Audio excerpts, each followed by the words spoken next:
No te pongas de parto, ¿eh? Bueno, con Ramón sí que quisiera decir unas palabras porque, si bien es cierto que tenemos un panel de ponentes realmente espectacular, estoy especialmente contento de que Ramón esté aquí con nosotros. Y eso tiene una razón que quisiera comentar, y es la enorme infiltración de pseudociencia en psicología y la realmente lamentable situación de la divulgación en el campo. Es decir, hay muy pocos divulgadores de psicología. De hecho, Ramón fue una elección que, bueno, yo soy muy fan de Ramón como divulgador, pero realmente tenía pocas opciones. Era él o dos más. Y todos salían más caros. Pero bueno, Me siento muy pero bueno, es mi favorito también. Y estoy muy contento de que esté Ramón, porque nos va a hablar de pseudopsicología.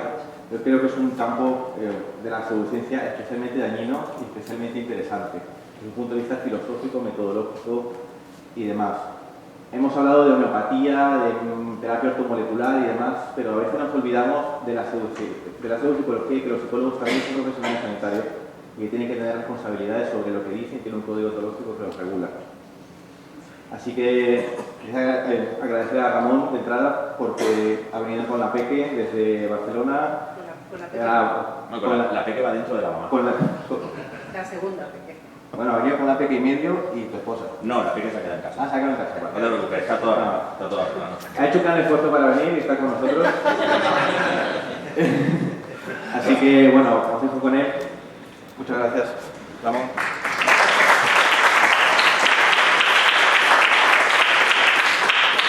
Muchas gracias a todo el mundo. He titulado la ponencia Pasado y Presente de las Pseudoterapias y he puesto la foto de un médico brujo.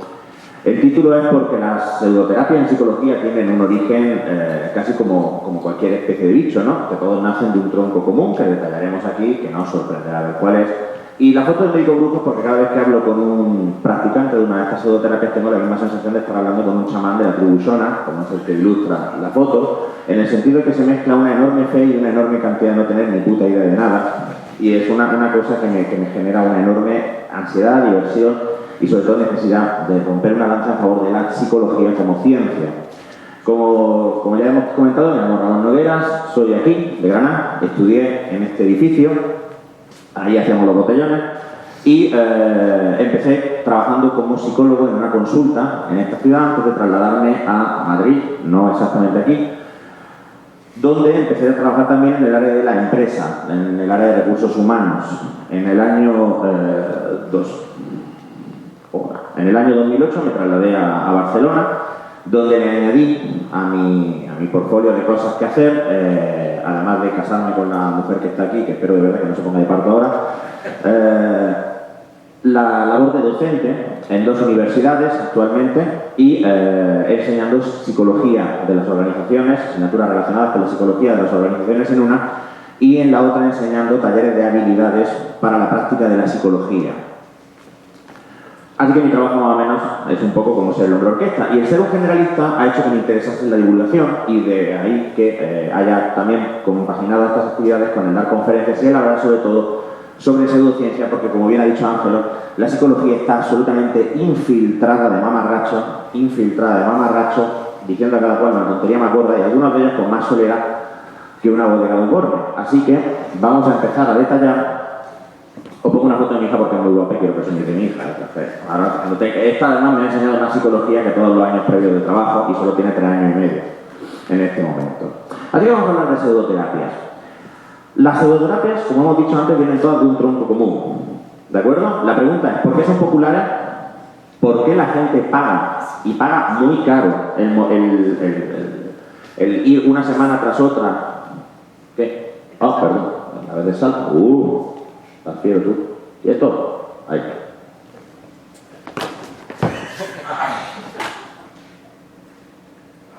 ¿Por qué mueven la cantidad de dinero que mueven? Y una pregunta es si todas son iguales y si son iguales que las terapias con apoyo científico. Esto es una hipótesis que se llama hipótesis del pájaro dodo, que detallaremos a continuación y que veremos que es básicamente mentira, como casi todo.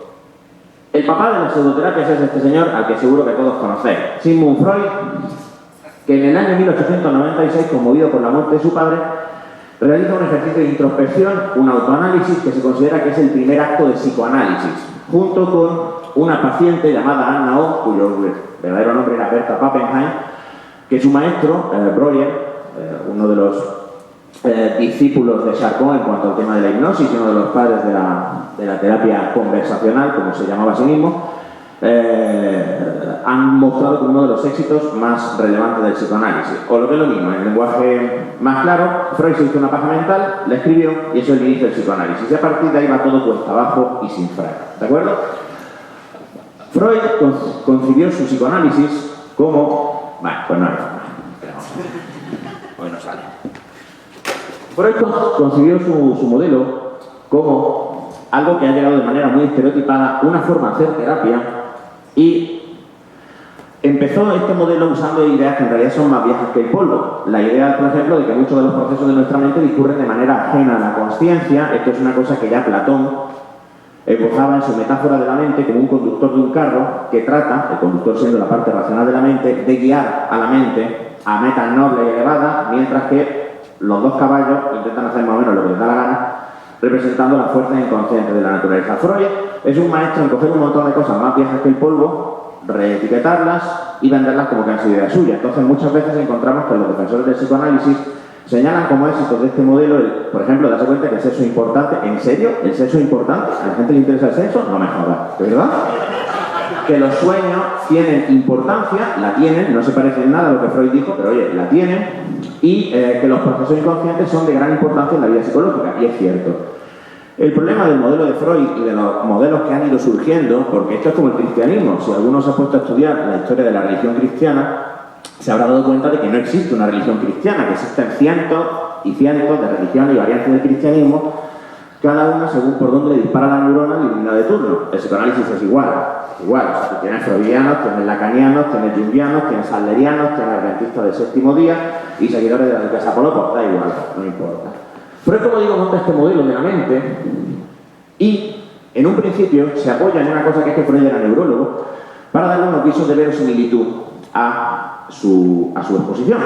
Claro, el mismo Freud en sus escritos confiesa que él se da cuenta de que en el siglo XIX, con las herramientas que tiene, en realidad es imposible estudiar el cerebro adecuadamente. Con lo cual Freud decide que lo mejor que puede hacer es pasar de todo y total. Como no puede estudiar esto, pues te inventar esta mierda que más da, ¿sabes? Porque, total, ¿sabes? A la gente le da lo mismo, nadie sabe distinguir una neurona de un cachopo, o sea que a la gente le da todo lo mismo.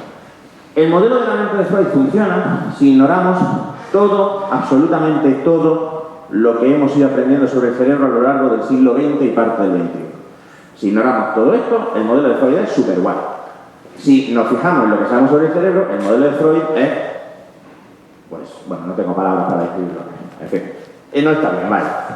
El modelo de la mente de Freud presenta numerosos problemas, pero estos son los más importantes. El primero es que desde un punto de vista epistemológico, desde el punto de vista de la filosofía de la ciencia, el modelo de Freud es completamente infalsable. Esto es, está basado sobre unos supuestos que no se pueden verificar. Eso es lo primero que lo define como una pseudociencia.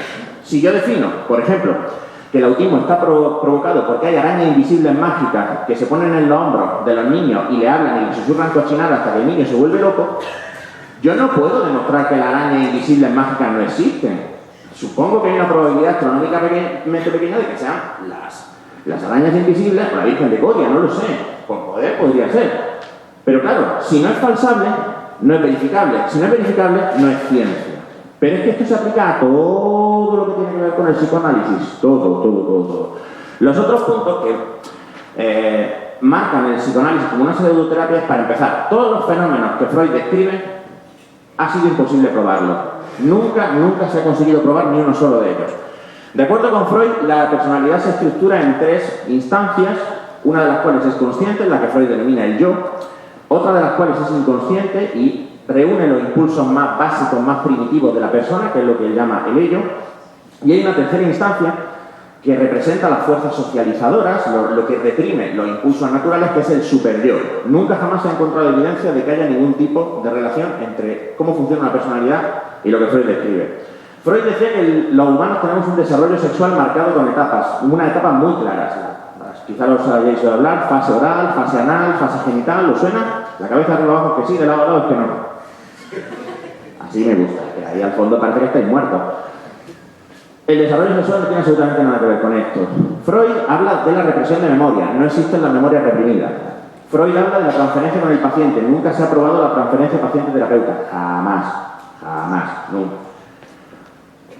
Además, la evidencia que se ha podido encontrar cuando se ha estudiado el resultado de las intervenciones clínicas con pacientes, que es aquí donde nos metemos en el turrón, es, en el mejor de los casos, contradictoria. Y en el peor de los casos es espúrea. Espúrea es una palabra que me encanta porque es una forma educada de decir que es que me la he sacado del culo. Y es una cosa por la que a mí espúrea me gusta mucho, es una palabra que intento usar cada vez que puedo. El estudio que cito aquí de Matt analiza toda la literatura clínica sobre el psicoanálisis desde el año 1970 hasta 2011. Después de 41 años de literatura, la conclusión es: no hay ninguna prueba de que esto funcione para nada. 41 años de literatura, ¿eh? Ojo peligro.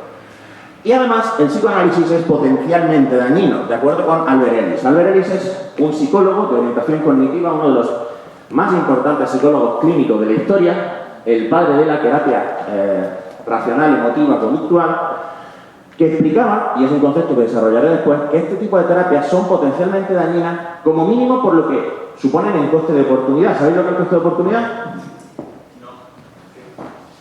El coste de oportunidad es lo que tú pierdes cuando haces una elección. Si yo elijo hacer una cosa, estoy dejando de hacer otra. Si una terapia me lleva 5 años de mi vida, cuando me podría haber tratado ese problema en un año, tengo 4 años de coste de oportunidad perdidos, que son los 4 años que he estado sintiéndome mal y no tenía por qué haberme sentido mal.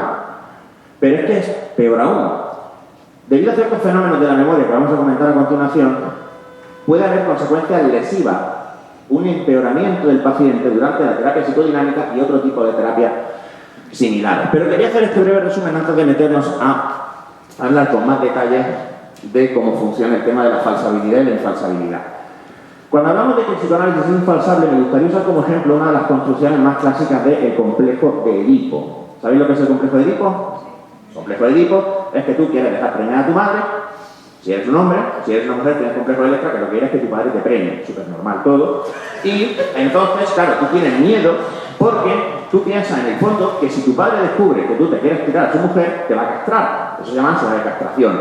¿Esto por qué? Porque sí.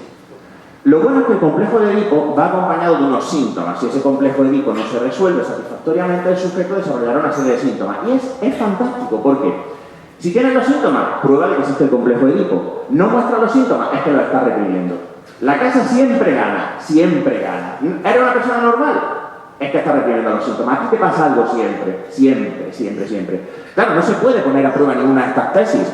Y de hecho, es un argumento que se verá mucho para defender las teorías psicoanalíticas y que trataremos después. El cerebro sabemos que no funciona así y particularmente me gustaría llamar la atención sobre esto. Esto es una imagen del test de Rorschach, ¿vale? Este es un test que se ha utilizado durante décadas como un método para conocer la personalidad en función de lo que se ve ahí. ¿Qué es lo que veis ahí? ¿Una qué? Una rana. Una rana. Una mancha de tinta. Una mancha de tinta. Un cerebro. Un cerebro. Una barba.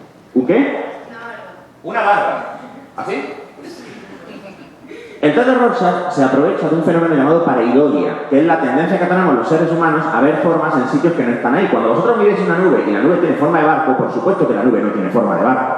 Si tú subes arriba, no hay un barco hecho de nube navegando por el cielo, como en la canción de Miri. ¿Es que estamos locos o qué? Lo que pasa es que tu cerebro organiza la información, trata de darle sentido y entonces busca una semejanza. Y entonces tú dices, pues yo veo ahí una rana. Yo no sé dónde ves tú la rana, pero bueno, te creo.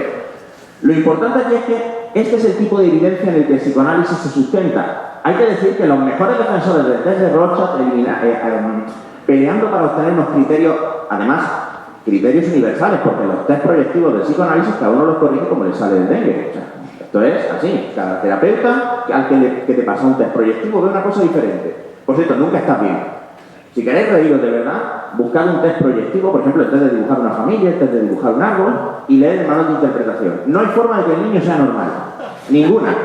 Si la familia es grande es malo, si la familia es pequeña es malo, si deja espacio en blanco es malo, si no deja espacio en blanco es malo, si usa colores es malo, si es blanco y negro peor. No hay forma de que el niño esté... No hay ningún diagnóstico que tú digas si dibujas la familia así era una persona normal, no, nunca.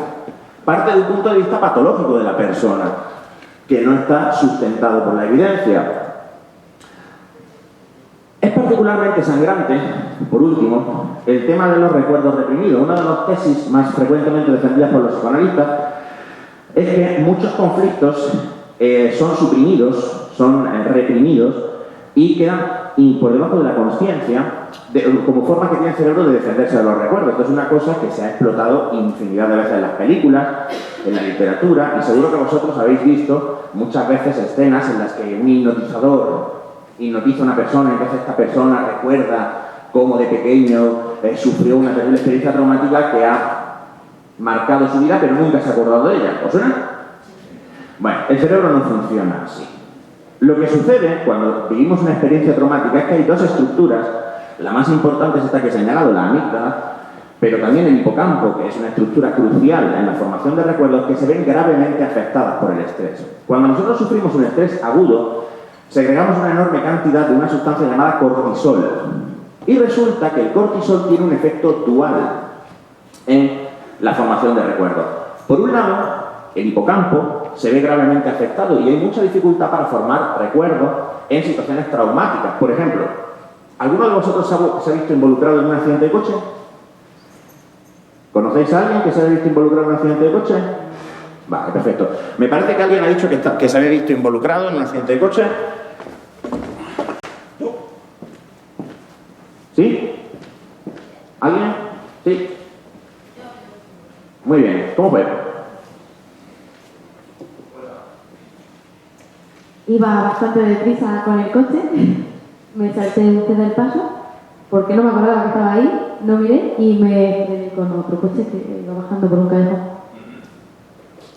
¿Cómo de nítidamente recuerdas la experiencia? ¿Tienes algún hueco? ¿Tienes algún blanco? Pues puede ser un poco turbio, pero sé que eso es lo que pasó, pero sí que no lo recuerdo del todo cómo fue. ¿Lo sabes porque lo recuerdas o lo sabes porque te lo han contado? Lo recuerdo porque estaba sola. Pero fijaros, no lo recuerda bien. La mayoría de las veces cuando sufrimos una experiencia traumática de este tipo, la reacción habitual es tener un blanco antes y después, justo antes y después. Gente que tiene accidentes de coche, a menudo tiene su último recuerdo poco antes del choque y su siguiente recuerdo a lo mejor ya en la cuneta con la gente de urgencias atendiéndoles o algo similar. Porque el cortisol suprime la actividad del hipocampo, con lo cual se hace muy difícil la formación de recuerdos. Pero por otro lado, el cortisol estimula la amígdala. La amígdala es una estructura muy fuertemente implicada en la emoción. De forma que a veces los recuerdos muy traumáticos pueden generar reacciones fóbicas porque recordamos el suceso, o mejor dicho, la amígdala recuerda el suceso. Es una simplificación, ¿vale? Más complicado que esto, pero trato de mantenerlo sencillo. De manera que tú luego a lo mejor le puedes coger mucho miedo a conducir un coche, aunque en realidad el accidente no haya sido tan grave, pero la descarga de cortisol haya sido muy fuerte. Lo que nunca ocurre es que tú tienes un accidente de coche, te estrellas con alguien y entonces entierras el recuerdo hasta que viene un psicoanalista a sacártelo. Eso no ocurre nunca, nunca. Y de hecho, cuando pensamos en cosas como el trastorno de estrés postraumático, tenemos que recordar que precisamente el problema con los pacientes del trastorno de estrés postraumático no es que reprimen los recuerdos, es que no pueden dejar de recordar. Con lo cual, como podemos ver, las afirmaciones del psicoanálisis sobre la memoria reprimida no solo son falsas, sino que son lesivas. ¿Sí? Tengo una pregunta. Cuando una persona padece un trastorno de estrés traumático, siendo un niño que padece un trauma muy grave, sí que hay unos años en que el niño no se acuerda y luego cuando se hace más mayor sí que tiende a recordarlo. ¿Quién dice eso? Perdón. Ella afirma que cuando una persona sufre un trauma de pequeño, a menudo pasan unos años antes de que pueda volver a recordar la experiencia. Eso no sucede. Vale, puede ser tu caso, pero lo normal no es esa situación. Piensa además una cosa. A menudo cuando somos muy pequeños y nos pasa algo, no lo recordamos porque éramos muy pequeños. Quiero decir, yo con 6 años me caí de una montaña cabeza abajo y me abrí la cabeza. Y no lo recuerdo. Pero no lo recuerdo igual que no recuerdo la mayor parte de las cosas que me pasaron con 6 años. No sé si me explico. Sí, claro. Pero es que a lo mejor luego lo recuerdas porque te lo cuentan.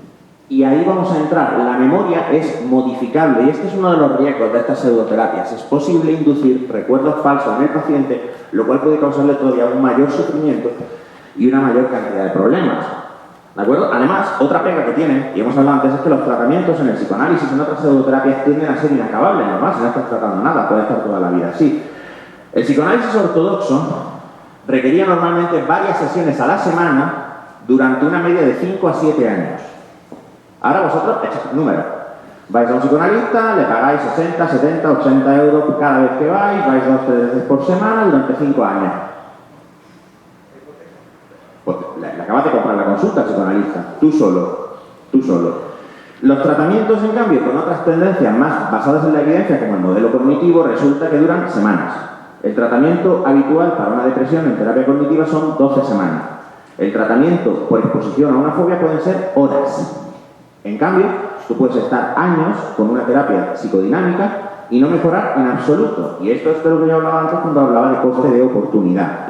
Los tratamientos son tan largos como se quiera porque en realidad no se hace una evaluación, no hay indicadores, no hay marcadores, no se mide nada, no se sabe nada, no se hace nada. Y desde el principio, Freud y sus discípulos lo dispusieron así, como algo aparte. Y abundando más sobre el tema de la memoria. Esta foto no es casual. La memoria es maleable. Cada vez que nosotros recordamos algo, ese recuerdo puede verse modificado, porque las mismas áreas que procesaron la situación que estamos recordando se reactivan para revivir el recuerdo, con lo cual cada vez que recordamos algo, ese recuerdo se modifica un poquito. Esta fotografía es de un experimento clásico en el que un equipo de psicólogos convencen a una persona de que ha hecho un viaje en globo con su padre que nunca ha hecho. Y era tan sencillo como solicitarle al participante una fotografía suya con su padre, modificarla con Photoshop para que apareciese en la barquilla del globo, presentarle la foto al paciente como parte de un experimento aparentemente no relacionado con nada, al tiempo, volverle a presentar las fotografías y empezar a escuchar cómo el paciente empezaba a dar detalles de cuándo fueron en globo, que la foto la hizo su madre, que llevaba puesta su madre, etc. Yo tengo una anécdota personal que tiene mucho menos glamour, pero que ilustra perfectamente este tipo de fenómeno que se llama confabulación. Un día, mis amigos de Granada quedaron para estudiar, pero es de estos días que quedan un montón de estudiantes para estudiar, nadie tiene ganas de estudiar, y aparece una botella de pacharán, y se la bebe, y a continuación se corre en una farra que dura día y medio, por la cual se recorre la mayor parte de Granada, y pasan una serie de cosas hilarantes. El caso es que yo escuché durante un tiempo esa historia tantas veces que llegó un momento en el que yo me inserté en la historia. Y os juro que yo recuerdo haber estado ahí. Y lo recuerdo vividamente hasta que un día, uno de ellos, el dueño de la casa donde todo empezó, me dijo, pero tío, pero tú no estabas. Pero si tú no estabas. Y era cierto, de hecho, por las fechas en las que eso ocurrió, yo estaba en Irlanda. Yo no podía haber estado ahí. Pero a base de escuchar la misma historia, mi memoria se modificó, me insertó ahí dentro y creó un nuevo recuerdo. Es facilísimo modificar recuerdos. Y esto no es una cosa nueva, ya se sabía en los tiempos de Freud. Este señor también es el profesor Franz von Liszt. Y Franz von Liszt, a finales del siglo XIX, demostró por qué los testigos oculares son muchas veces inútiles, de una forma muy sencilla. Hizo un experimento que consistía en lo siguiente. Dando clase en su aula, típica aula en la que el profesor está abajo y hay un anfiteatro a su alrededor, uno de los alumnos de repente se levanta y empieza a increparle e insultarle. Otro de los alumnos se levanta y empieza a defenderle. Los alumnos empiezan cada vez a subir el tono, a insultarse cada vez más fuerte, hasta que finalmente uno de ellos se va para el otro, llegan a las manos y uno de ellos saca una pistola y le pega un tiro al otro. Todo el mundo se queda callado, entonces el profesor da una palmada, el muerto y el agresor se levantan, hacen una reverencia y se van.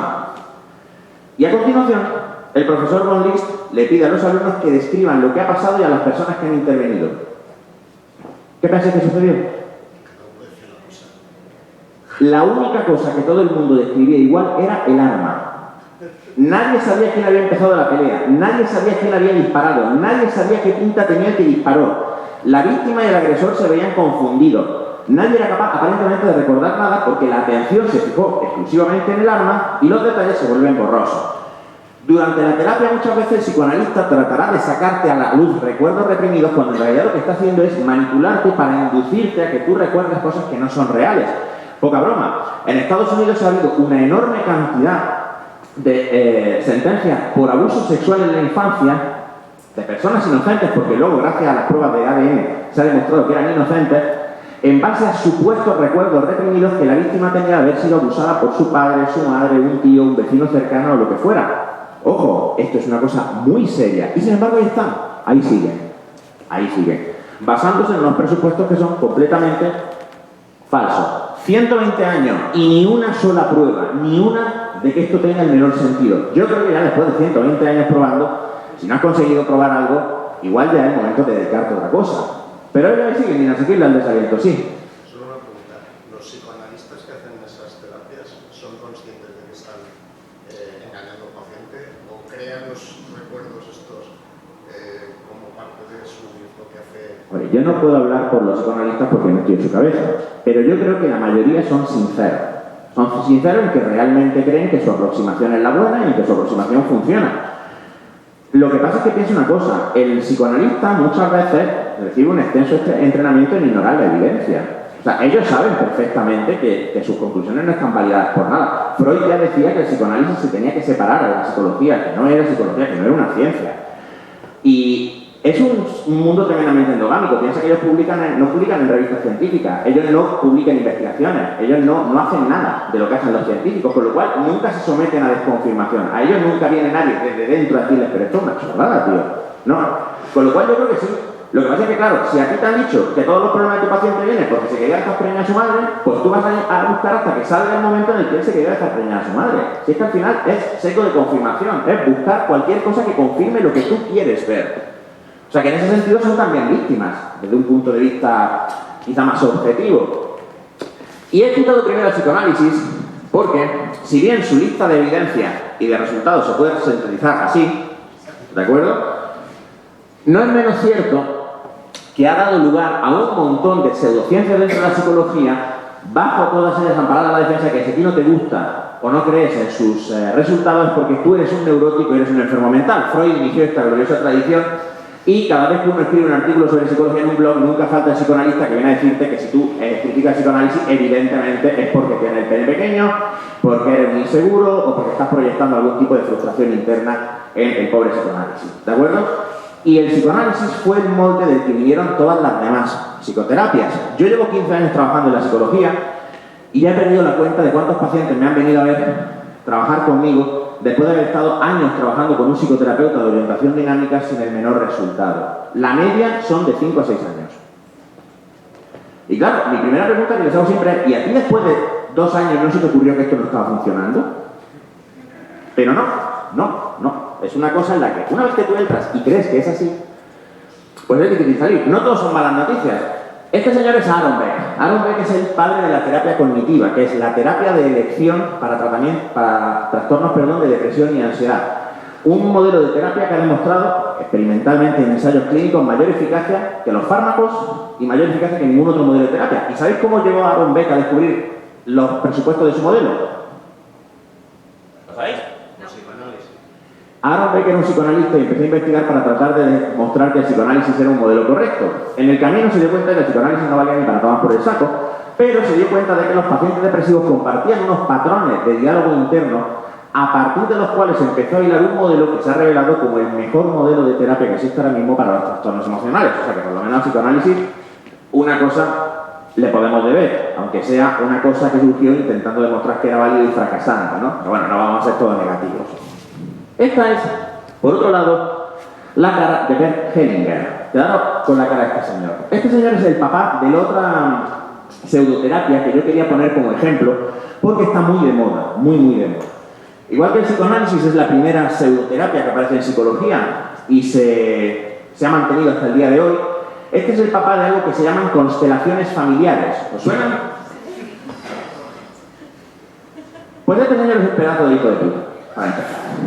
Voy a contaros la historia de su vida y yo soy consciente de que hablar mal de un señor por ser filonazi no deja de ser un ataque ad hominem y que además el ser un nazi no invalida que tus descubrimientos pueden ser válidos, pero es que cuando expliquen que se basa su modelo probablemente veréis por qué. Bueno, por supuesto, adelanto, spoiler, que nada de lo que él dice ha tenido jamás ni gota de evidencia empírica, lo cual seguro que os deja muertos de la sorpresa.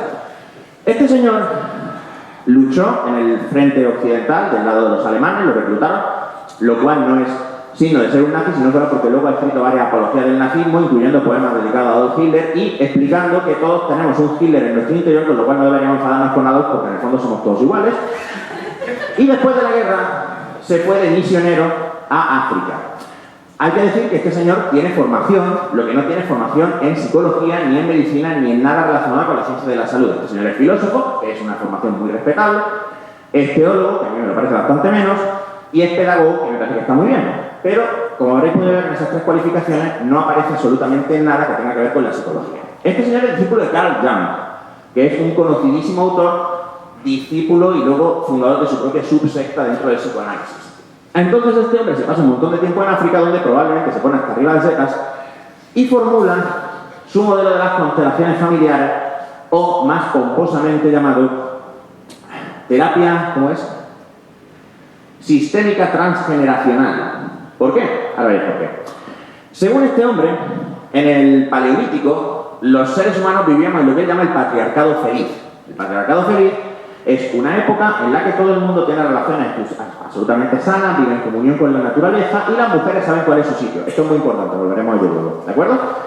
La era dorada era antes del Paleolítico, luego era el Neolítico con la agricultura y se jodió todo, por supuesto, y las mujeres empezaron a olvidarse de cuál era su lugar. Esto no es una cosa que me estoy inventando. De acuerdo con este señor, y de ahí viene el término constelaciones familiares, tus problemas no son tus problemas. Tus problemas son los de tus antepasados. Porque como este señor, entre otras cosas, creía en lo que llaman los campos morfogénicos, ¿sabéis lo que son los campos morfogénicos? ¿Os suena el concepto de memoria racial? ¿Os suena esta cosa tan chula de la ciencia ficción de que tú en el ADN llevas los recuerdos de tu antepasado y entonces un día te levantas y resulta que te acuerdas de cosas que sabía tu abuelo porque tú llevas los genes de tu abuelo? Hombre, el videojuego de Assassin's Creed está basado en eso. Todo el tiempo. Bueno, pues este tío se lo creyó a tope. Entonces su modelo es el siguiente. Cuando tienes un problema es porque hay algo en tu familia que está mal. Puede ser con tu padre y con tu madre, con tu tía y con tu abuela, o puede ser con tu tatara del Alto Egipto. O sea, no importa. No importa. Por ejemplo, el cáncer de pecho, de acuerdo con este señor, es que tú estás en guerra con tu madre. Tú estás en guerra con tu madre y ese conflicto se manifiesta en forma de un tumor en tu pecho, porque tu madre te dio de mamar, pero no lo hizo bien. Entonces, pues, el tumor crece como consecuencia de ese malestar. La anorexia nerviosa se debe a que tus antepasados pasaron mucha hambre.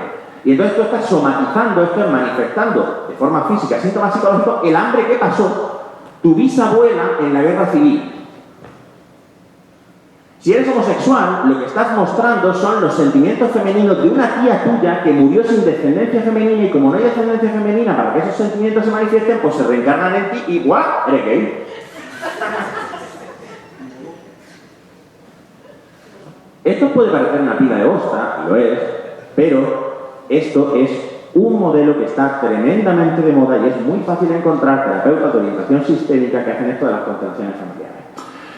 Según este pavo, ¿cómo se tienen que tratar las cosas? Pues con una especie de ejercicios de roleplay en las que tú como que haces las paces con el antepasado que está causando tu problema. Esto ahora es cuando coge los tonos muy chungos. Porque, por ejemplo, Hellinger, además de escribirle el poema a Hitler, tiene una pieza sobre el incesto que es absolutamente, bueno, iba a decir deliciosa, pero lo que es repugnante, en la que dice que básicamente el incesto se debe a que si yo, por ejemplo, es que me doy asco diciendo esto, pero bueno, imaginaros que yo cojo a mi hija pequeña, la que habéis visto en la foto, que tiene 3 añitos ahora, y abuso sexualmente de ella.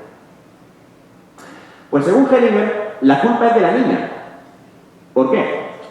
Porque yo abuso de ella porque yo tengo un conflicto con ella, que no me da el sexo suficiente. Entonces, la niña, con 3 añitos y medio, dice, papá, yo voy a suplir lo que mamá no te da. Esto lo hace de forma inconsciente porque todo esto se transmite mediante psicomagia, ¿sabes lo que os quiero decir? O sea, todo esto son ondas invisibles que viajan por el flojito o lo que sea. Entonces, yo abuso de mi hija. Y la terapia implica hacer las paces en el sentido de que ella tiene que reconocer a su mamá y a su papá que la culpa es suya. Y tiene que llegar y decirle, mamá, yo hice esto por ti, papá, yo hice esto por ti. Yo no tengo la culpa de nada. Yo pasaba por allí y me dejé hacer. Y en uno de los roleplay más dramáticos que se recuerdan, una conocidísima autora literaria alemana se le obligó figurativamente, a arrodillarse delante de su padre, representado por el terapeuta, y pedirle perdón por haberle denunciado y haber roto la estructura familiar, cuando en realidad era ella la responsable de todos los padecimientos que había sufrido a manos de su padre. En Alemania, de donde es originaria esta tendencia, hay en marcha un montón de procesos judiciales contra terapeutas de esta corriente precisamente por daños psicológicos causados a los pacientes en el transcurso de esta, bueno, iba a decir terapia, pero no sé cómo llamarlo, este aborto de Satán, yo qué sé. Esto, con más o menos variaciones, Es muy frecuente hoy día, muy frecuente. Y se encuentra en muchísimas prácticas terapéuticas. O sea que si yo tengo un problema de ira, es que Conan el Bárbaro estaba enfadado y yo lo manifiesto a través de Conan. Entonces lo que tengo que hacer es buscar a la víctima de mi ira que me pida perdón. Y entonces yo ya me quedo en paz con Conan y Conan ya se va a dormir y yo ya vuelvo a ser una persona normal y productiva. No siempre tienes que hacer un roleplay y humillarte delante de personas. Algunos psicoanalistas, algunos terapeutas de constelaciones utilizan figuritas como kit de Famóvil. Esto no es broma, ¿eh? O sea, yo hago un roleplay con muñequitos y me curo. O con cartas. Aquí también además se mezcla, y yo conozco el caso al menos de una terapeuta en Barcelona que mezcla esto con echar las cartas del tarot, o sea que esto ya es como el coño de la venara, quiero decir, esto ya es free for all, aquí ya metes lo que te quepa. Y esto pasa por una terapia. ¿En parte por qué? Ángel ha dicho antes una cosa que es muy importante, que es que los psicólogos somos los peores relaciones públicas del mundo. Y es culpa nuestra. No divulgamos nada, o casi nada. Una de las razones por las que yo empecé a dar este tipo de conferencias es porque no conocía prácticamente a nadie que lo hiciera. Y nuestro código deontológico en el artículo 18 dice muy claramente que al margen del respeto a todas las diferentes escuelas y modelos teóricos dentro de la psicología, que se entiende que es normal dentro de una ciencia que haya diferentes modelos y diferentes formas de entender ciertos fenómenos, tenemos la obligación de utilizar solo técnicas y procedimientos que tengan evidencia empírica que lo respalde. Eso los colegios de psicólogos no lo defienden, no está regulado, y mientras que sí que nos exigen cosas como másters, como el PGS, el psicólogo general sanitario, el PIR, para poder trabajar con pacientes, lo que nadie vigila, y quizá porque es difícil, es que hacemos en las consultas. Con lo cual, hay otras personas que han pasado por el PGS o han pasado por el PIR y luego se dedican al psicoanálisis, a las constelaciones familiares o cualquier otra de estas filas de chorradas. Mi último contacto con el Colegio Oficial de Psicólogos de Cataluña fue a raíz de una conferencia sobre depresión perinatal, depresión durante y después del parto. Cuando mi mujer está esperando a nuestra segunda hija, era un tema que me interesaba. Me tuve que sentar ahí un rato, hasta que a mitad me levanté y me fui, viendo a 3 señoras de orientación psicoanalítica diciendo tonterías, cual más grande, entre otras, que la hiperemesis, que a veces se da en embarazadas, la hiperemesis es el vómito excesivo, el vómito excesivamente frecuente, en realidad es una muestra de que la madre está rechazando al niño. Pero ¿cómo tienen la poca vergüenza de decir una cosa así? ¿Cómo? Es que a mí me dan ganas de apuñalar a los ojos. O sea, ¿por qué dices esas cosas? ¿Por qué le dices a una madre que en realidad vomita mucho porque quiere abortar? ¿Por qué le dices a los padres de un niño autista que la culpa es suya porque no lo han querido suficiente? Y sobre todo, ¿por qué dices esas cosas cuando no hay una gota de evidencia que avale nada de lo que dices? Como veis, es un tema que se puede contar de forma muy ligera, pero esto no es baladí. Aquí hay sufrimiento, y mucho sufrimiento. Y por último, ¿son todas las pseudoterapias iguales que las terapias con apoyo empírico? Eso es lo que a ellos les gustaría. Hay una hipótesis por ahí que circula, que es la hipótesis del dodo. El último estudio, que es el que aparece aquí mencionado, es el estudio de Wampold, que es un señor que hizo un metaestudio. Un metaestudio es un análisis estadístico de muchos estudios que trata de ver si hay resultados que se repliquen de una forma consistente que permitan suponer una determinada conclusión. Estoy de nuevo simplificando y puede ser que alguien que sepa más que yo de estadística me cruce la cara, pero intento que sea sencillo. Si recordáis el cuento de Alicia y en el País de las Maravillas, el pájaro dodo organiza una carrera donde cada uno puede empezar donde le dé la gana y terminar donde le salga de las narices, con lo cual todo el mundo gana y todo el mundo recibe premios. De acuerdo con la hipótesis del dodo, todas las terapias son igual de efectivas. En realidad lo que importa es si el paciente y el terapeuta pues, tenemos feeling, ¿no? Y esa hipótesis se ha sostenido durante mucho tiempo como defensa por parte de los practicantes de distintas pseudoterapias. ¿Hay verdad en esto? ¿Son las terapias realmente iguales al margen del modelo teórico que tengan detrás? Bueno, para empezar, la hipótesis del dodo se sostiene solo si ignoramos los masivos sesgos que tienen esos estudios.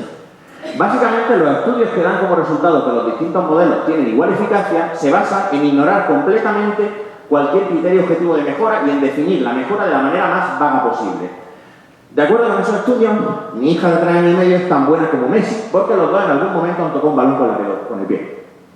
Básicamente, ese es el equivalente. O como decía uno de los chicos de Saiciencia, un excelente blog de divulgación sobre psicología, como decir que Mozart y Justin Bieber son igual de buenos porque Mozart y Justin Bieber han tocado alguna vez un piano con las manos. Una vez que te pones a hacer un análisis estadístico riguroso, la hipótesis del dodo no se sostiene en absoluto. Y de hecho vamos a ver algunos ejemplos brevemente. Estos estudios lo único que muestran es un montón de sesgo de confirmación. Esto es deseo de buscar y aferrarse a cualquier pequeña pieza de evidencia que confirme lo que yo quiero encontrar. Y de ahí ves cosas como, por ejemplo, pues que si el terapeuta tiene buenas habilidades de empatía da igual el modelo que use, que es monstruoso. ¿Cómo va a ser igual tratar a un paciente durante 2 años que tratarlo durante 3 meses? ¿Cómo va a ser igual decirle que tiene control sobre su enfermedad que decirle que es una víctima de su deseo de tirarse a su madre? ¿Cómo va a ser igual decirle a un paciente que hizo que la culpa de que abusaran de él es suya, en vez de decirle cómo puede afrontar esos pensamientos y esas emociones que le embargan en ocasiones? Pero los análisis, como toda empresa científica, están sujetos a sesgos, porque los científicos somos seres humanos también. Y por tanto, es necesario replicar y replicar hasta que vemos cuál es la realidad. Este es un estudio que me pareció bastante interesante, realizado por un señor llamado Poulsen y su equipo, con pacientes de bulimia. ¿De acuerdo? Como podéis ver en los datos de la diapositiva, se seleccionan 70 pacientes de bulimia y se las divide en 2 grupos. El grupo 1 se le trata con psicoterapia dinámica. Psicoterapia dinámica hace referencia a una variante de psicoanálisis que se llama psicoterapia dinámica breve, porque solo dura 2 años. Solo son 2 años, ¿eh? Cuidado. Yo me saco un máster en 2 años, no sé vosotros. El otro grupo recibe terapia cognitiva conductual. Los pacientes son evaluados, como podéis ver, a los 5 meses, 12 meses, 18 meses y 24 meses. Y se les evalúa de acuerdo a 2 ejes. Uno, diversas sintomatologías de índole ansiosa y depresiva que se miden mediante cuestionario estandarizado. Por otro lado, se mide la presencia de episodios de atracón y vómito. Atracón y purga, que es quizá el síntoma más conocido y más definitorio de la bulimia. Como podéis ver, ya empieza a haber diferencia. La psicoterapia dinámica dura 2 años. De media, las pacientes reciben 72 sesiones de 1 hora, una vez a la semana. Y los terapeutas tienen 17 años de experiencia. O sea, que son terapeutas ya bien experimentados y presuntamente competentes y profesionales. Los del grupo de terapia cognitiva reciben 5 meses de terapia. Una media de 20 sesiones de 50 minutos, más una primera sesión de introducción que dura 90. Esto hay que matizarlo. Y los terapeutas tienen unos 8 años de experiencia, que viene a ser casi la mitad de lo que tienen los terapeutas dinámicos. ¿Vale? ¿Cuál es la diferencia? Al cabo de 20 sesiones, cuando los pacientes del grupo 2 han acabado su terapia cognitiva, el 42% de ellas han dejado de tener episodios de atracón y purga, frente a un 15% de los pacientes de psicoterapia dinámica. Si os interesa la referencia, ese 15% es inferior a la tasa de remisión espontánea. La tasa de remisión espontánea indica el porcentaje de pacientes que mejoran por sí solos. En toda enfermedad, en todo trastorno de la conducta, hay un porcentaje de pacientes que mejoran por sí mismos, de modo que los podemos usar como control. ¿Esto qué quiere decir? Que los pacientes de psicoterapia dinámica tenían menos posibilidades de mejorar que si se les dejaba sin tratamiento. Pero es que además, fijaros, que aunque los resultados son similares en la sintomatología general, las pacientes de terapia cognitiva han necesitado solo 5 meses frente a 2 años de las otras. 5 meses frente a 2 años. ¿No os parece una diferencia suficiente como para justificar el usar un modelo frente al otro? Porque a mí, desde luego, en términos de coste para el paciente me parece clarísimo. Así que se establece claramente que la terapia cognitiva es muy superior a la psicoterapia dinámica. Y aquí quiero mencionar un detalle que me parece que es digno de reseñar, que es que Poulsen es el director del equipo de psicoanalistas. Y hay que decir que es encomiable por parte de un científico el presentar y publicar unos resultados que tan claramente dejan su modelo en un mal lugar frente a otros modelos diferentes. Pero Poulsen era el responsable del equipo de psicoanalistas implicados en este experimento. Este resultado se ha replicado una y otra vez, desde por lo menos los años 60, desde el mítico estudio de Hans Eysen, que establecía que los pacientes de depresión que recibían terapia psicoanalítica mejoraban en la misma tasa que los pacientes que no recibían ningún tipo de tratamiento. Y ambos mejoraban menos que los pacientes que recibían terapia cognitiva o terapia con fármacos. Esto lleva siendo así décadas. Entonces, la pregunta que surge es, ¿hay terapias que son activamente dañinas? Pues resulta que sí. Una terapia se define como dañina cuando pasan una serie de cosas. Al margen de esto hay que tener en cuenta que hay entre un 3 y un 10% de pacientes que empeoran recibiendo terapia, cualquier terapia. ¿Por qué? Todavía no lo sabemos.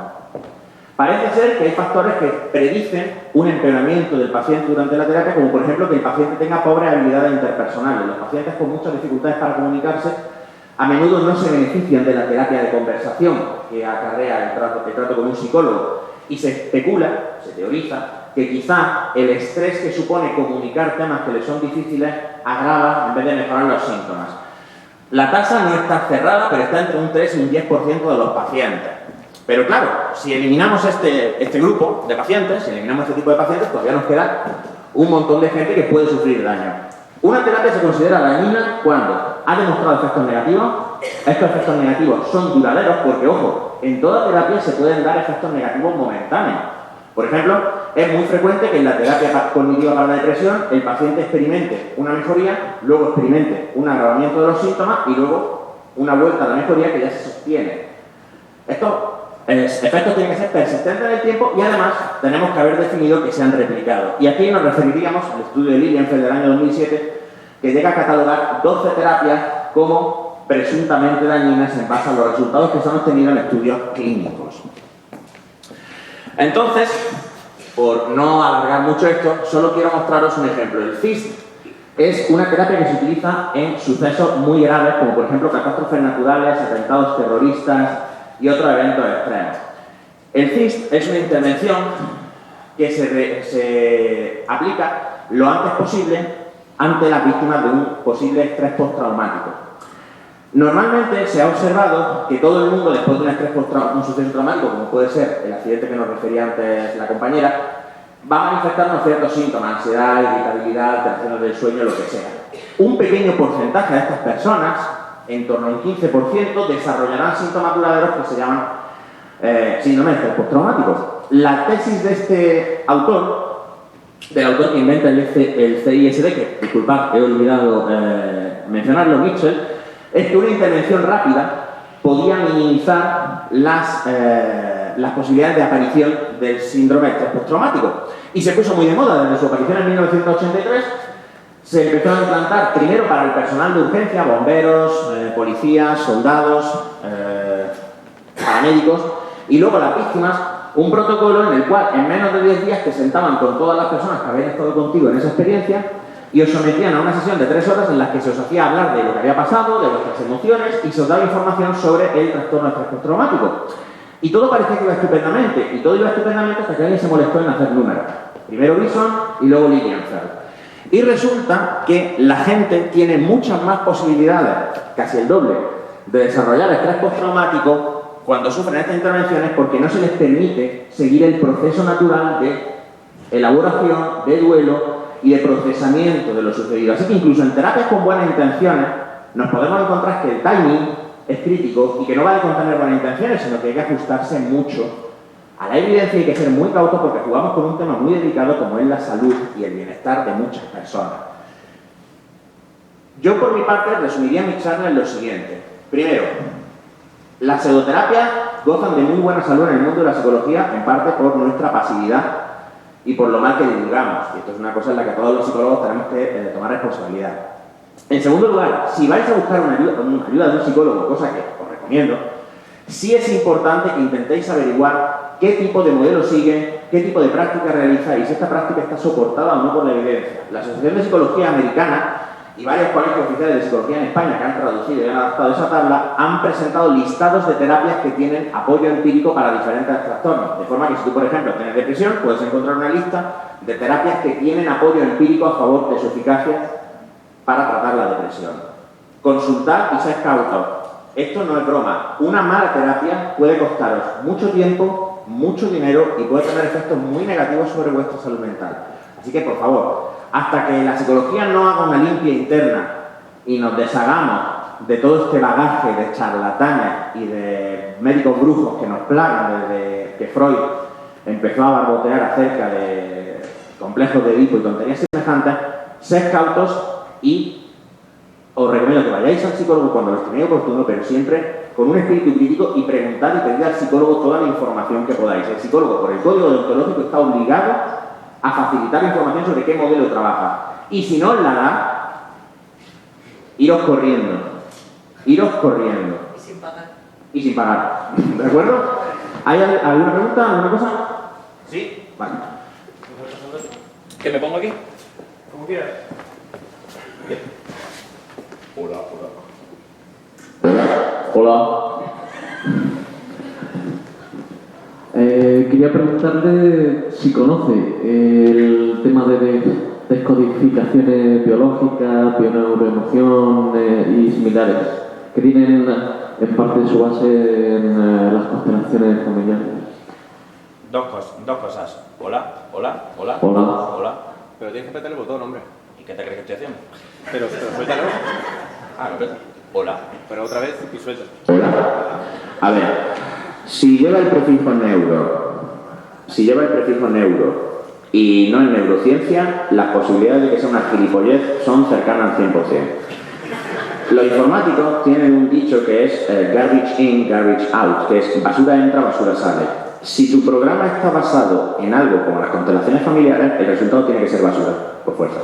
Entonces, ahora se ha puesto en moda una cosa que se llama el neuromarketing. El neuromarketing tiene la misma evidencia que el ratoncito Pérez, los Reyes Magos de Oriente o cualquier otra sandez que os podáis imaginar, ninguna. Pero ahora le ponen neuro a todo, es un poco como lo que mencionaba antes el compañero, que le pones cuántico a todo y como que venden más, pues yo cada vez que veo a alguien que dice neuro no sé qué, a mí me dan ganas de apuñalarle el ojo.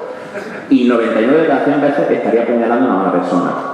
No os fiéis de nada que ponga neuro, a no ser que sea neurociencia, en cuyo caso probablemente se refiera a una investigación llevada a cabo por gente seria. Sí, más preguntas. Hay unos cuantos por aquí.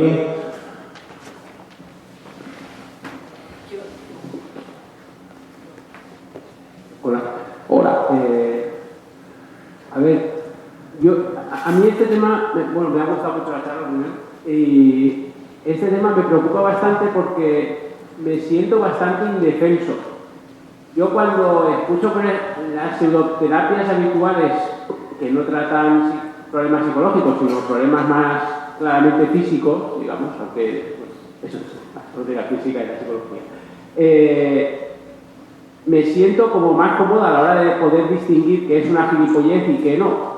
El problema es que en este caso me es muy difícil distinguir, desde cuando vas a un psicólogo, me es muy difícil distinguir si lo que está haciendo tiene una validez o no. Entonces creo que la responsabilidad del colegio o de los estamentos debería de ser más seria incluso que en el caso de la medicina. Pero esta no es la pregunta. La pregunta es, mi impresión como usuario es, al menos esta es mi impresión y quería saber cuál es la tuya, que casi es más habitual encontrarte a alguien que no te va a ayudar y que te va a dar mucho tiempo y vas a estar mucho tiempo, pero que vas a acabar igual que estabas, que alguien que realmente te ayude. ¿Es una impresión equivocada? Creo que sí, pero el problema con esto es que es muy difícil de evaluar, porque la mayoría de personas que van al psicólogo no se registran en ninguna parte. Es muy difícil hacer seguimiento de una población que es invisible. Yo he mencionado algunos criterios que tú puedes usar para saber si el psicólogo es un psicólogo basado en evidencia o no. El primero es que el psicólogo debería darte una explicación de qué modelo trabaja y desde qué punto de vista, y ese modelo debería tener apoyo empírico. En segundo lugar, los psicólogos que trabajamos con evidencia trabajamos con plazos. Somos capaces de decirle a una persona, mira, de media el tratamiento para este tipo de problemas dura tanto, más o menos deberíamos ver estos progresos a esta altura del tratamiento. Nunca se puede predecir con un 100%, pero normalmente un tratamiento de ansiedad o depresión común, por así decirlo, suelen ser 12 semanas. Si a las 3-4 semanas no hay una mejoría, aquí pasa algo. ¿Ves por dónde voy? Hay una cierta indefensión. Además, compuesta por el tema de que muchos psicólogos trabajamos solos, no tenemos contacto con otra gente, la comunicación entre nosotros es muchas veces difícil e infrecuente y los colegios no hacen nada. Pero aquí, de momento, es el paciente el que tiene que precaverse, es el paciente el que tiene que tener cuidado y tiene que ser crítico y tiene que preguntar y pedir información. Si el psicólogo está dispuesto a explicarte lo que hace, por qué lo hace y qué apoyo empírico tiene lo que hace, probablemente puedas confiar en él. Sí hay evidencia de que la gente, cuando va a un psicólogo que aplica un tratamiento basado en evidencia, mejora. ¿Qué porcentaje es ese? Nadie lo sabe. Yo no te lo puedo decir, desde luego. ¿Más preguntas? Cuando dices que en un tratamiento de 12 semanas hay una mejora para la depresión estándar, ¿tiene una mejora o una cura parcial? Lo normal en 12 semanas es que haya una remisión completa de los síntomas o una remisión significativa de acuerdo con alguna de las escalas estandarizadas de depresión que se utilizan. Puede ser la de Hamilton, puede ser el inventario de depresión de Beck o puede ser el Minnesota o puede ser cualquiera. Pero hay una medida, esto es importante, los psicólogos basados en evidencia medimos al principio, medimos durante y medimos al final aquellas conductas o aquellos síntomas que nos van a dar información sobre si están progresando o no. Por ejemplo, los que utilizamos terapia cognitiva tenemos registros frecuentes del paciente acerca de cómo afronta diferentes situaciones, de forma que podemos ver si esas situaciones provocan la misma reacción en el paciente que antes o si hay una mejoría a la hora de afrontarlo, con lo cual tenemos una medida objetiva de esa mejora. En solo 12 semanas, con medicación y todo. Depende. Que me parece muy optimista. Yo no sé si es optimista o no. Yo te puedo decir que la evidencia de más de 7.000 estudios clínicos apoya eso y mi propia experiencia personal, que mi experiencia personal no es prueba de nada, pero vamos a ser rigurosos. Ahora bien, 12 semanas es una media. Yo he tenido pacientes que han necesitado más tiempo. También he tenido pacientes que han necesitado menos. Depende mucho de la relación que se establece entre paciente y terapeuta, que es una variable importante en el proceso, de la capacidad del paciente para asimilar ciertos conceptos y manejar ciertas ideas. Por ejemplo, los pacientes más inteligentes suelen tener mejor pronóstico. Quiero decir, eso es una media, y el problema con la media es que en realidad no da mucha información. Más preguntas. Hay Juan, a Miguel, y hay una chica ahí, otra ahí, y por aquí también hay una señora. Ya que lo tengo, no me importa. Mi pregunta. La pregunta es, ¿qué es más efectivo, la terapia cognitiva o farmacológica? De momento, los estudios muestran que la terapia cognitiva es más eficaz que la terapia farmacológica. Ahora, ¿en depresión? No, es que en general no hay. O sea, cuidado. Si me dicen depresión y ansiedad, que son los más frecuentes y es donde más estudios hay, de momento la terapia cognitiva da mejor resultado. Incluso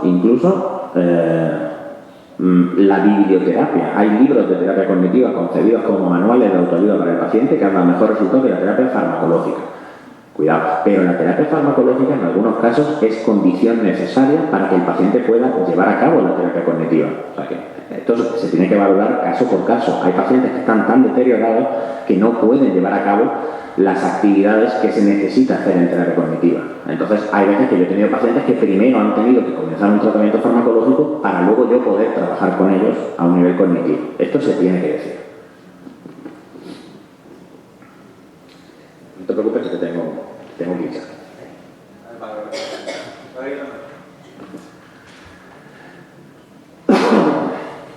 Yo, bueno, creo que no te sorprenderá nada, pero lo que es la psicología, tú serás plenamente consciente de que es el patito feo de las ciencias de la salud, a día de hoy, que son ciencias de la salud. No sé si el problema reside también en gran parte en eso precisamente, que durante muchísimo tiempo no han sido ciencias de la salud, sino ciencias sociales. Y entonces esa falta de unidad, entre los profesionales y los mismos colegios, las mismas universidades, esa falta de unidad de criterios, ¿no? en los profesionales. Entonces, claro, eso hace también que el prestigio de esa profesión, que yo soy plenamente consciente de su valor, incluso en mi caso no es, pero sé lo que opinan los profesionales de la rama sanitaria respecto al tema, que la ridiculizan muchísimo por lo general.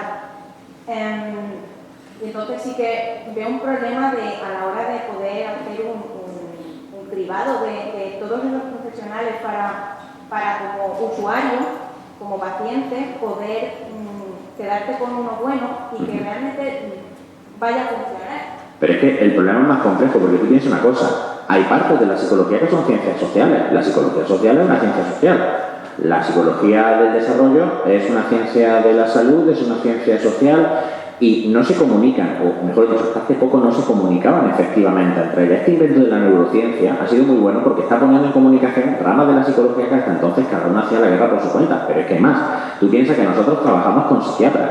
Los psiquiatras son médicos, vienen de un modelo completamente diferente, de forma que además hay que ponerse de acuerdo con ellos y esto pues a veces tiene sus dificultades. Hay psiquiatras que son unos profesionales fantásticos, por supuesto que sí, y como he dicho antes, la terapia que ellos siguen, que es fundamentalmente farmacológica, porque ellos vienen del modelo médico, tiene lugar y es eficaz, y hay casos en los que es el tratamiento de elección. O sea, lejos de mí el denostar a los psiquiatras, ni mucho menos. Pero claro, la situación es complicada los pacientes tienen que ser de cautela y los psicólogos tenemos que empezar a divulgar y a señalar con el dedo a los charlatanes.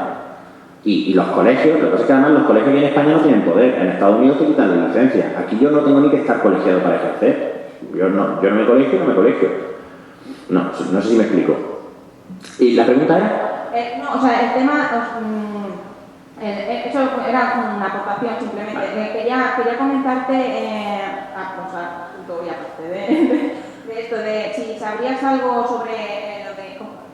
el MDR, El MDR es una terapia que, igual que la terapia hipnótica, tiene una muy débil evidencia a favor en el caso de los trastornos de estrés postraumático. Pero es que el MDR, ya las premisas se basan en algo resbaladizo, que es que ciertos movimientos oculares corresponden con ciertas actividades dentro del cerebro. La evidencia ahí es muy floja y básicamente a veces se reduce al psicólogo moviendo el dedo delante del paciente y que lo siga con el dedo a ver si el paciente reacciona, pero es que ahí hay muchísima sugestión. Es muy difícil verificar que eso es realmente lo que está pasando por la cabeza del paciente. Yo tengo mucha cautela respecto de esa terapia. Hay alguna evidencia a su favor, pero al menos todavía es insuficiente. Por ejemplo, la hipnoterapia ha mostrado una cierta efectividad muy leve en manejo del dolor crónico, manejo de ansiedad y en tratamiento de adicciones, tabaquismo. Pero es muy débil, ¿eh? Pero bueno, pero es algo. Cuidado, hay que decirlo, la tiene, pero es débil. Pero ojito con eso porque el MDR se está poniendo también súper de moda y lo han acoplado con una chuminada que se llama el brain spotting, que es que de verdad es para darle con un mazo en la cara, quien sea, que consiste en lo mismo, mover el dedo delante del paciente y decirle al paciente que cuando mueve los ojos de un lado significa no sé qué y que cuando detectas qué punto exacto del cerebro corresponde con una actividad, puedes reprogramarlo, lo cual es simplista, no se corresponde con el funcionamiento del cerebro, que es mucho más complejo. En fin, de verdad, que no.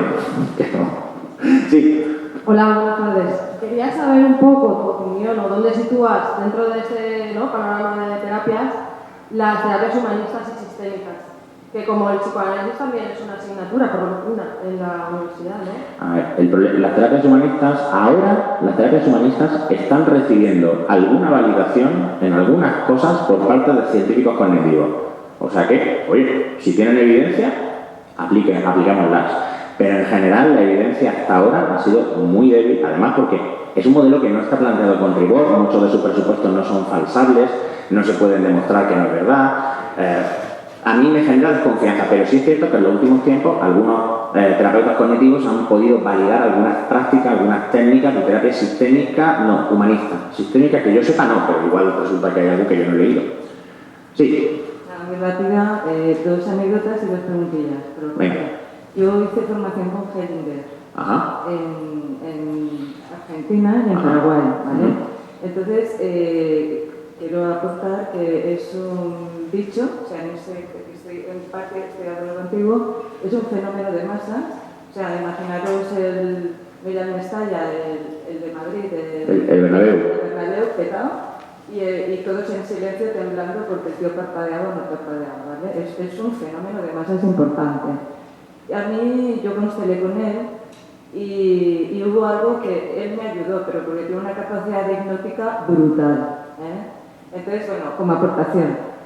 Segunda aportación, estoy contigo en el tema de la retroversión. Me parece una tomadura de pelo, porque yo vine con Hellinger tan impresionada que cuando aquí intenté ver a gente en esa movida, eran monos con pistola. O monos con navaja, o sea, eran verdaderos psicópatas con la vida de las personas ahí en medio, o sea, con una proyección de sus egos, algo muy peligroso, porque no tenían la personalidad, la grandiosidad de Hellinger, al menos, ¿no? Que es un gurú de alto nivel. Entonces, bueno, yo ahí, asustadísima, hay un elemento por ahí que se llama Corcuera, con un montón de vídeos y tal. Entonces, como anécdota, yo tengo una amiga, psiquiatra del Sistema de Salud catalán, ¿vale? Y ella me recomienda fervientemente que haga la neurogeneracional con esta peña de los Corcueras, porque puedo sanar de un proceso mío de enfermedad seria ahora. Entonces, estamos en un sitio muy peligroso en la sociedad, como anécdota. Segunda, una fobia no me la puedo curar, ¿con cognitiva de verdad? Una fobia se cura con terapia de exposición, que no es ni cognitiva, es meramente conductual y la mayoría de las veces se cura en horas. Cualquier terapeuta cognitivo-conductual que tenga el protocolo, perdona, el tratamiento se llama desensibilización sistemática. Desensibilización sistemática. ¿Vale? En Google. Sí. Desensibilización sistemática. Desensibilización sistemática. Vale. Es simplemente una aproximación gradual al estímulo que te produce una fobia. Te enseñan a disminuir la ansiedad en presencia de ese estímulo, gradualmente te exponen más y más hasta que finalmente superas la ansiedad que te produce el estímulo. Es de la misma forma que coges a un niño y le quitas el miedo a los perros, pues le vas, básicamente es eso. La eficacia es elevadísima, más del 90% de los casos, y lleva replicándose. Esto lo inventó Watson a principios del siglo XX, quiero decir, esto está ya más validado que todo. Y una cosa que ha dicho ella que es importante: estas movidas triunfan porque muchas veces sus proponentes son gente carismática. Daros cuenta de que el entorno terapéutico es un entorno en el que la persona viene con una fuerte predisposición a ser sugestionada. Tú eres un terapeuta, tienes autoridad, tienes una serie de cosas que hacen que la gente tienda a hacerte caso. Es muy fácil vender moto en ese contexto, es muy fácil, muy fácil. Pero que a mí me funcione algo no significa que eso sea algo que funcione, porque muchas veces es difícil explicar por qué una persona mejora. Y no siempre se atribuye a la terapia, y sobre todo, si con una persona funciona y con otra no, pues hay que sospechar. Cuidado con esto, porque muchas veces estos vendehumos son muy buenos. ¿Más preguntas? ¿La gesta funciona o te parece otra chorrada? Yo no encontré evidencia, pero es que además siempre es lo mismo, es que nosotros, los psicólogos, no tenemos que demostrar que las cosas no funcionan, son ellos los que tienen que demostrar que sus movidas funcionan. Yo no encontré evidencia porque además la terapia gestal, ¿qué es? Es que no está definida, no tiene criterios, no... ¿Estamos ya? Hay una más ahí. Venga. Pero muy interesante tu experiencia, ¿eh? Muchas gracias. Sí, solamente una cosita. Has comentado antes que cuando alguien tiene que buscar una terapia de este tipo, pues es conveniente que se informe acerca de... pero yo iría un poquito más atrás. Yo, por ejemplo, en las constelaciones familiares, la primera vez que oí hablar de esta cosa fue porque el Colegio de Psicólogos de Baleares anunciaba el curso. La bioneuroemoción igual, la conocí a través de unos cursos de otro colegio de psicólogos. Incluso ahora las constelaciones familiares, llamadas enfoque sistémico y tal, las estamos viendo pues, en un montón de universidades, en facultades no de psicología, sino de ciencias de la educación. Y encima ya formando a gente para que se cargue a los niños pequeñitos. Lo mío no es una pregunta retórica, no te estoy sugiriendo ninguna respuesta de nada, es que yo no lo sé. ¿Qué podemos hacer ante esa situación? Mira, la única cosa que podemos hacer es contestar y pelear en todo momento que nos los encontremos. Yo ya he puesto quejas en el Colegio Oficial de Psicólogos de Cataluña porque me parece una vergüenza que se hagan reuniones en las que venga gente a vender sus movidas acerca de la depresión perinatal y me tenga yo que escuchar que si mi mujer vomita en el primer trimestre es porque quiere echar a la niña de su cuerpo. Es que me parece satánico, me parece satánico.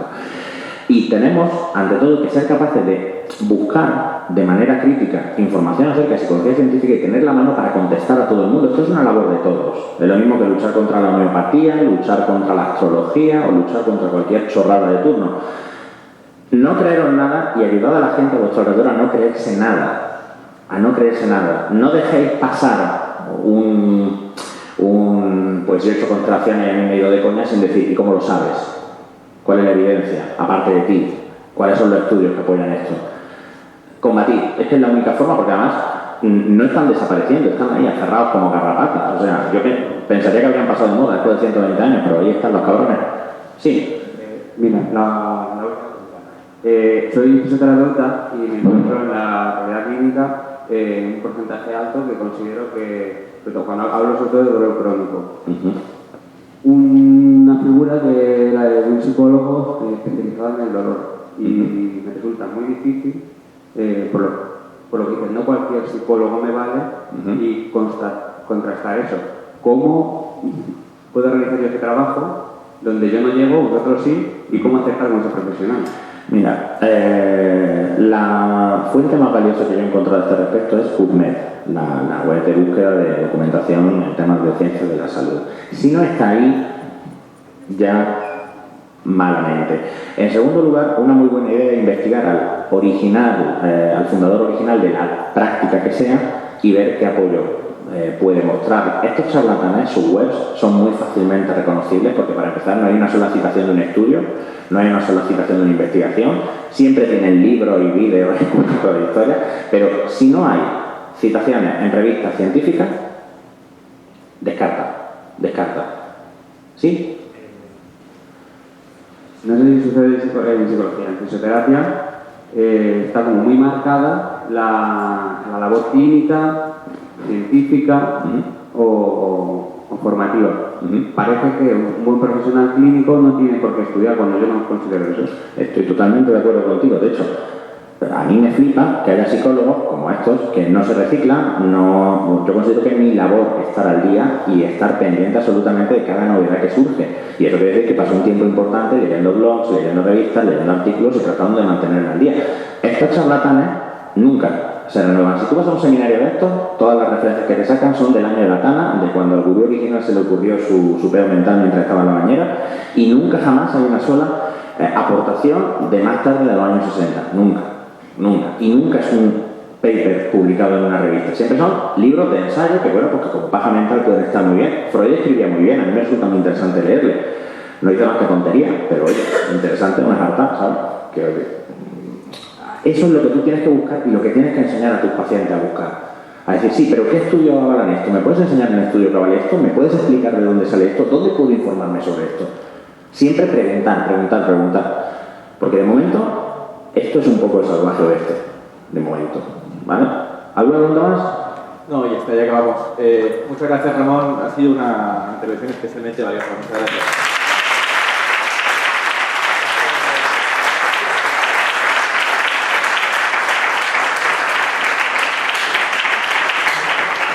Sabía yo que Ramón no me iba a decepcionar en absoluto.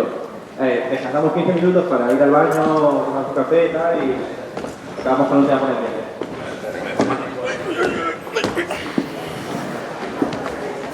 Oye, muchas gracias, ha estado muy bien.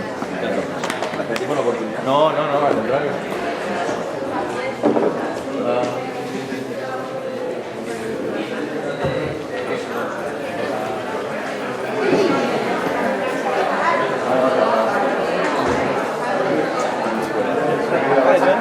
How are you?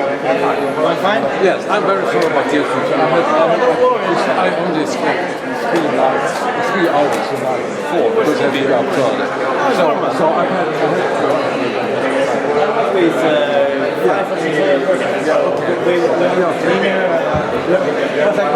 that's a good night. Don't get drunk.